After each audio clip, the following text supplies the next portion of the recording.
أعوذ بالله من الشيطان الرجيم. بسم الله الرحمن الرحيم. فتلقى آدم من ربه كلمات فتاب عليه إنه هو التواب الرحيم. صدق الله العظيم. فتلقى پس دکڑی آدم علیہ السلام من ربه د رب کریم د جانبنا کلمات یوسو کریمی اغه سره دعا وغوښته. فتاب علیه پس رجوع کا د رحمت خدای تعالی علیه پد باندې انه یقینا خدای تعالی هو التواب الرحیم او توبه قبل ان کې ډیر مهربان دی. فتلقى آدم من ربه کلمات. دا کلمات څه شی و؟ د څه کلمات زده کی؟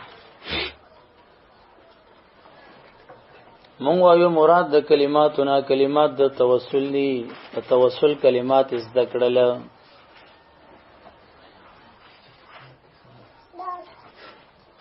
وهابیان وایي چې مراد د دینه کلمات غدي چې مذکور دي په سورته اعراف کې. ربنا ظلمنا انفسنا وان لم تغفر لنا وترحمنا لنكونن من الخاسرين. دلتا محمود علوسی رحمه الله تفسیر قرطبی والا دانی دي تفسیر روح البیان هغه ټولو د آدم علیه السلام توسل ته چې په نبی اکرم صلی الله علیه وسلم باندې کړو هغه وسیله نیولې و هغه ته اشاره کړې ده.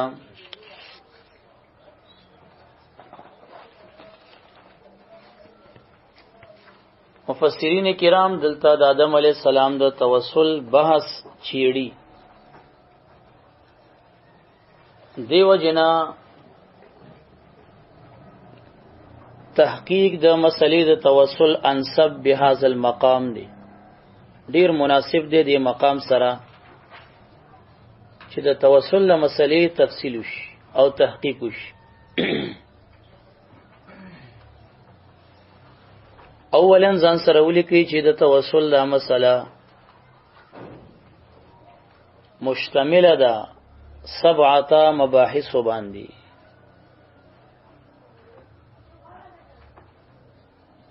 اعلم ان مسألة التوسل مشتملة على 7 مباحث.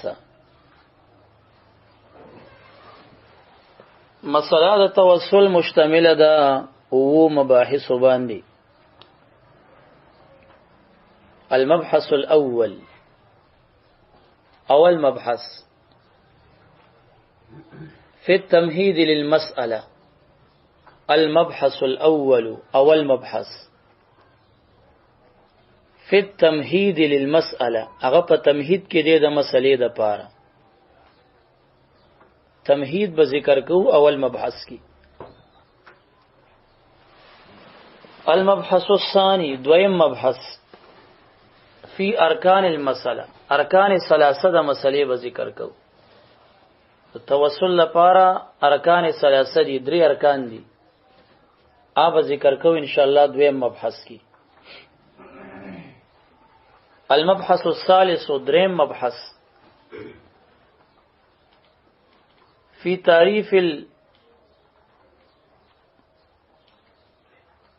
تعریف الوسیلة واقسامها. دریم مبحث په تعریف د وسیلې کې او په اقسامو د وسیلې کې دی.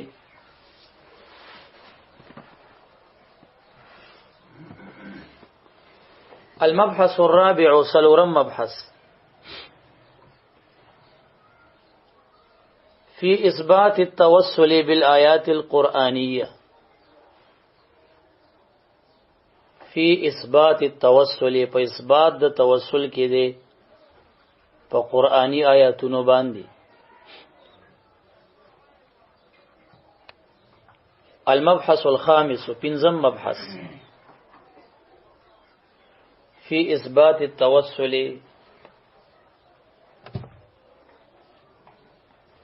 په اثبات د توسل کې دی بالاحاديث النبویه په احادیث نبویه او علی مصدرها الف تحیه والسادس شپږم مبحث فی اثبات التوسل، په اثبات د توسل کې دی باقوال العلماء، په اقوالو د علماو د اربعه مذاهب د علماو اقوال به مونږه پیش کو چې هغه توسل په ذات فاضل ته مستحسن او مستحب ویلې دي او جایز ګرځولې دي. ویږي په خبره. المبحث السابع او مبحث فی اعتراضات المنکرین،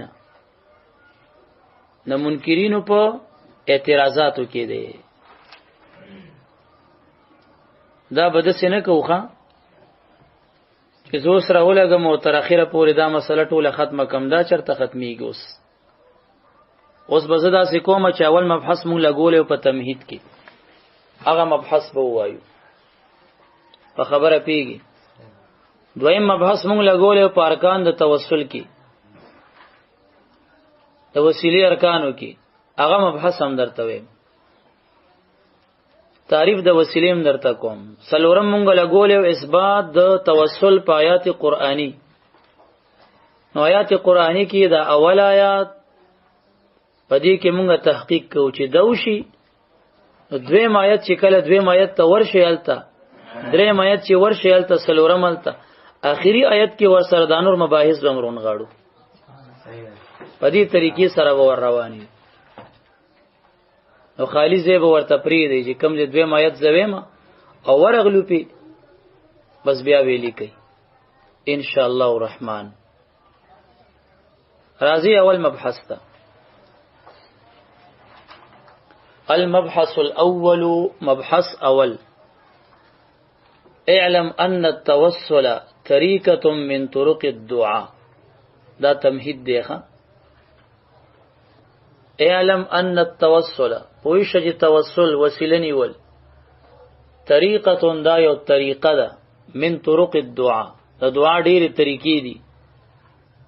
وسیله ورکې پیش کول دا د دعا په طریقو کې یو طریقه ده. وادب من آداب الدعاء، او د دعا په آدابو کې یو ادب دی. وسیله د دعا په آدابو کې یو ادب دی. حسن حسین کی امام جزری دا ذکر کړی دعا آداب سدي چې وسیله ونیسي. وادب من آداب الدعاء هو المقصود فيه ذات الله تعالى في الاصل. مقصود پدې کې سوي لکه واستوسل کې ذات د خدای تعالی وي.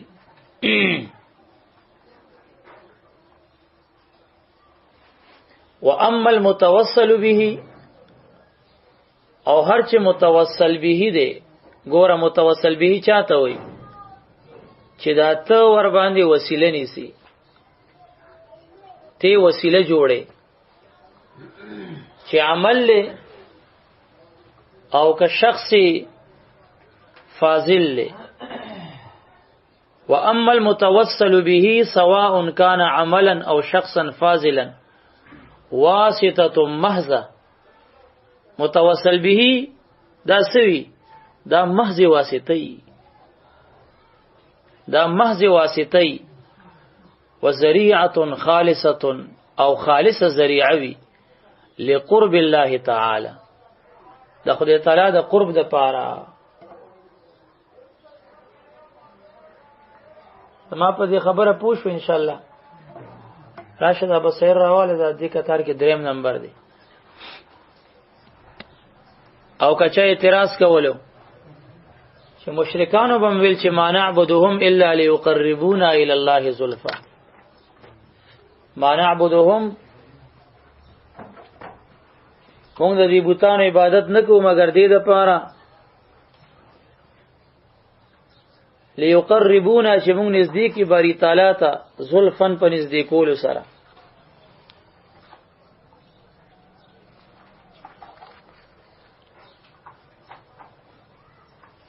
خبره باندې پیږي کنه. نو تاسو موږ چې یره دا متوسل به دا محض واسطه ده او ذریعه ده، او مقصود پدې کې ذات الباری وي. نو داسې مشرکان هم کول کنه. هغوی به ویل چې موږ د دې بوتانو عبادت نه کوو مگر دې دپاره چې موږ د باری تعالی قرب په حاصل کو، الله ته مو نږدې کی. او هغوی به ویل دغه د سورة زمر 3 آیت وخه، د سورة زمر 3 آیت او د سورة یونس آیت هم دی پیش کوي. مشرکان به ویل ها اولای شفاعاؤنا عند الله، یونس 18. دا بوتان د زمونږ د پاره د الله دربار کې زمونږ د پاره سدي سفارشیان دي.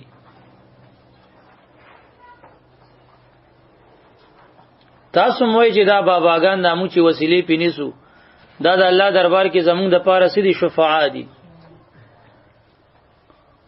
او غیم ول چې ها اولای شفاعاؤنا عند الله، دا زمونږ د الله دربار کې سدي سفارشیان دي. نو تاسو د هغې منځ کې څه فرق پاتې شو؟ نو فرق ډیر دی. البصائر صفحه نمبر 1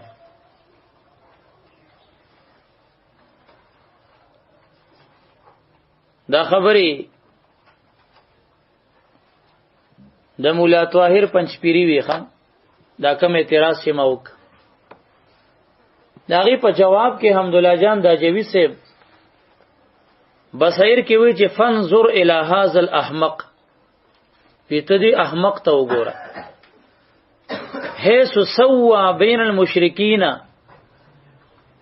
چې د مساوات ثابت کړي دي په منځ د مشرکانو القائلین چې هغه قائلو ما نعبدهم الا ليقربونا الى الله زلفا، والقائلین هؤلاء شفاعاؤنا، وی د مساوات ثابت کړي د دې مشرکانو په منځ کې وبین الصالحین القارئین لسلاسل بقصد التوسل، او په منځ د هغه نیکانو چې هغه د سلسلو د شجرو لستون کې وي په نیت د توسل.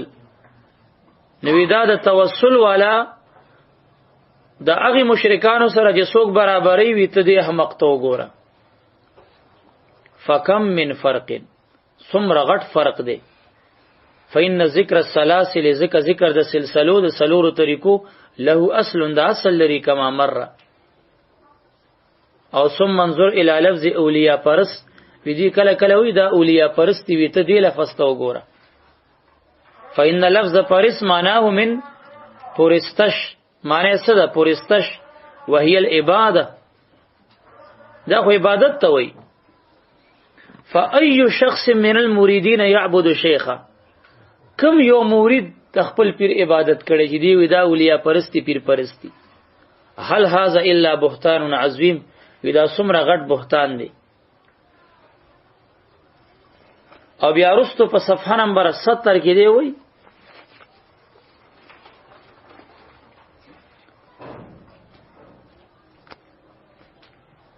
چې مشرکان هم د الله بوتانو سره مینه کوي او مؤمنان د الله سره مینه کوي.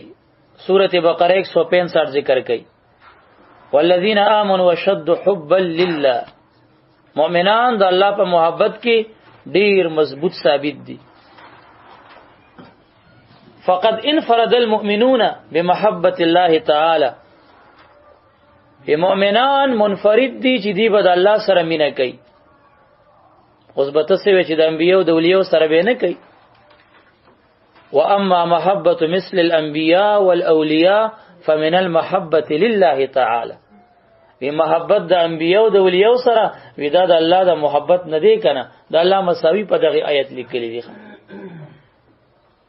وی ان قلتا داګه بابا وی کته اعتراض کې چې ان الكفار كذلك يحبون الانداد، څنګه چې تاسو د انبیو د اولیو سره مینه کوي دسه خو کافرانو د بوتانو سره مینه کوي.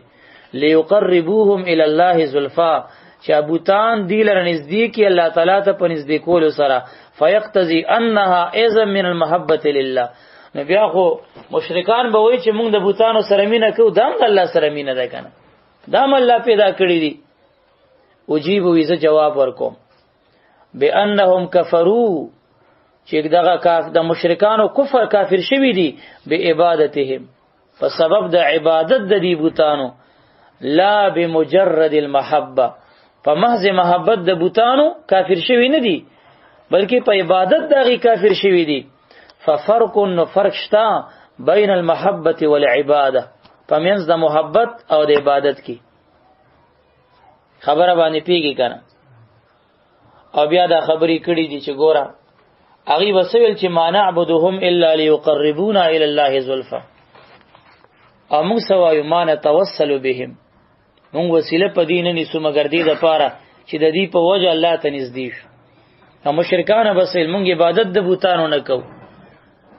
نو د عبادت قیاس د مشرکین قیاس په مؤمنینو کول، مؤمنان په غي قیاس کول او د دواړو درمیان کې مساوات پیدا کول د خوارجو د حروریه ډلې د جهنم د سپو کار دی کنه دی.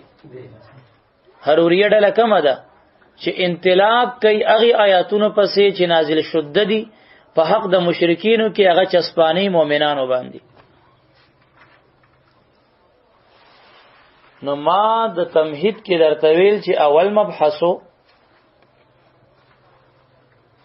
چې توسل یو طریقه ده د طرقو د دعا نه، یو ادب دی په آدابو د دعا کې. اصلا مقصود پدې کې ذات الباری وی، متوسل به که عمل وی که ذات فاضل وی، دا واسطه محضوی ذریعہ خالصه وی د پاره د قرب خداوندی.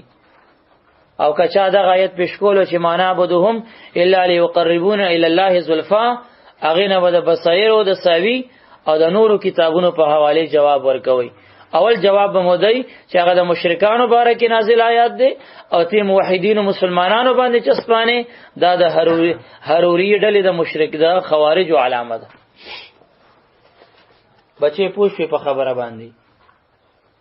نو اوس په دې خبره باندې تفریح او رفمانه تقدا چا چې دا اعتقاد ساتلو ان المتوسل به چې دا پچا باندې زو وسیله نیسم مالک للنفع والنقصان حقیقتا، هم دا متوسل به چې عمل صالح دی یا ذات فاضل دی دا مالک دی د نفع او د نقصان حقیقتا، وهو يجيب المضطر اذا دعا، او دا متوسل به دعا قبلی د محتاج چې کله ورته دعا کوي نو فهو مشرکون، دا سړی مشرک دی. ځکه حقیقتا د نفع او د ضرر مالک او خالق ذات څوک دی؟ الله دی. او کچا مخلوق ګڼلو نو شرک هم دغه ته وای.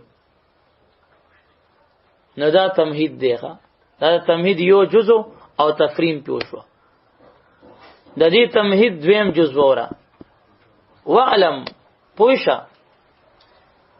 ان قبولیه الدعاء غیر موقوفه علی التوسل، د دعا قبولیت په توسل موقوف نه دی. خامون وسیله نیسو، خدا قدم نه ده چې کچا په دعا کې وسیله ونني و دعا نه قبليږي. دا قیده بنه ساتي خزوه. وعلم ان قبولیت الدعاء غیر موقوفه علی التوسل، د دعا قبولیت موقوف په توسل نه دی. ځکه ډیر نصوص راغلي چې هغه کې د مطلق دعا مونږ ته امر شوی، دا نه دی ویلې شوی چې وسیلم پکې ونیسي. اول نمبر نص ځان سره ولي کوي سورته غافر 61 آیات، وقال ربكم ادعوني استجب لكم، ویل دی رب تاسو دعاګانې غواړي زمانہ قبلو مې زو تاسو لرم. دی ورکی ویلی چې ادعونی بوسیله العلماء والصلاح، نه نی دی ویلی کنه. نو دینه پته لګي وسیله خو د نور آیاتونو نه ثابت ده، هغه ثابت ده یا ایها الذین آمنوا اتقوا الله وابتغوا الیه الوسیله. خو د دعا قبولیت په توسل موقوف نه دی. پوښ ولیکنه دویم نص د ځان سره ولیکي نص قرآنی سورۃ بقرہ آیت نمبر 186 پارہ دویمہ وَإِذَا سَأَلَكَ عِبَادِي عَنِّي فَإِنِّي قَرِيبٌ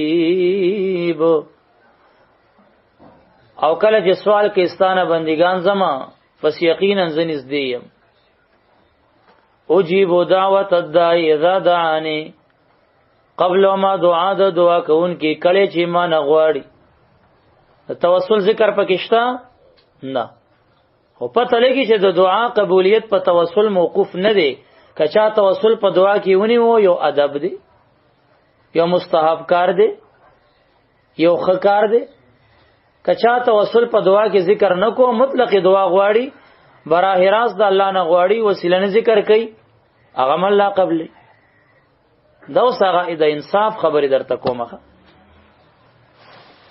دریم نص قرآنی ځان سره ولي کوي قل ادعوا الله او ادعوا الرحمن الک د سومه پاره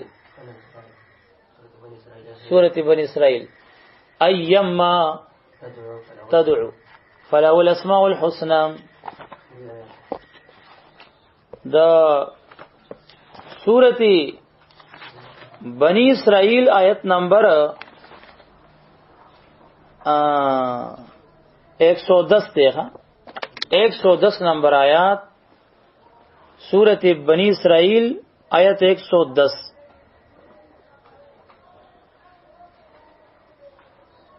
املیک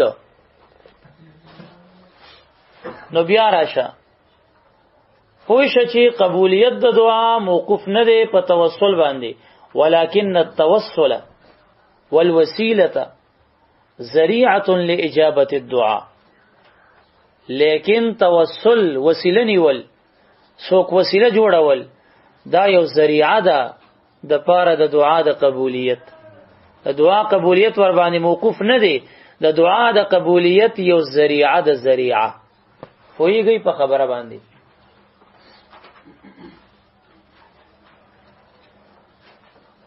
اول مبحث ختم شو غدا تمهیدو تمهید مو پیجندو دا تمهیدو وسیله کی بسنګ نظر ساتي